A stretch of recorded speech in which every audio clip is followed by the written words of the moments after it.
ചിലപ്പോൾ ദൈവം നമ്മുടെ കണ്ണുകളിൽ കണ്ണുനീർ നിറയ്ക്കുന്നു. Sometimes God fills our eyes with tears. ഒരുപക്ഷെ ഇടയ്ക്കിടെ നമ്മുടെ കണ്ണുകൾ കഴുകാൻ അദ്ദേഹം ഇഷ്ടപ്പെടുന്നത് എന്തുകൊണ്ടാണ്? അതിനാൽ നമുക്ക് മികച്ച കാഴ്ചയോട് ജീവിതം വീണ്ടും കാണാൻ കഴിയും. അതുകൊണ്ട് ഈ ദിവസം മനോഹരമാക്കുക. ബുദ്ധിമുട്ടുകളില്ലായിരുന്നുവെങ്കിൽ വിജയമുണ്ടാകില്ല. പോരാടാനൊന്നുമില്ലെങ്കിൽ നേടാനൊന്നുമില്ലായിരുന്നു. വെല്ലുവിളികൾ നേരിടുമ്പോൾ ആളുകൾ ഏറ്റവും മികച്ചവരാവുന്നു. നമ്മൾ സ്വയം വെല്ലുവിളിക്കുന്നില്ല എങ്കിൽ പ്രകൃതി എന്തായാലും നമുക്ക് വെല്ലുവിളികൾ തന്നുകൊണ്ടേയിരിക്കും.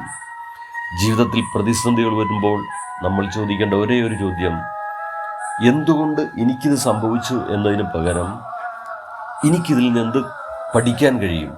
What I have to learn from this. നിങ്ങളുടെ ജീവിതത്തിലെ ഓരോ പോരാട്ടവുമാണ് ഇന്നത്തെ വ്യക്തിയായി നിങ്ങളെ രൂപപ്പെടുത്തിയത്. Every struggle in your life has shaped you into the person you are today. So life is enjoyable. Life is a celebration. Live it brilliantly.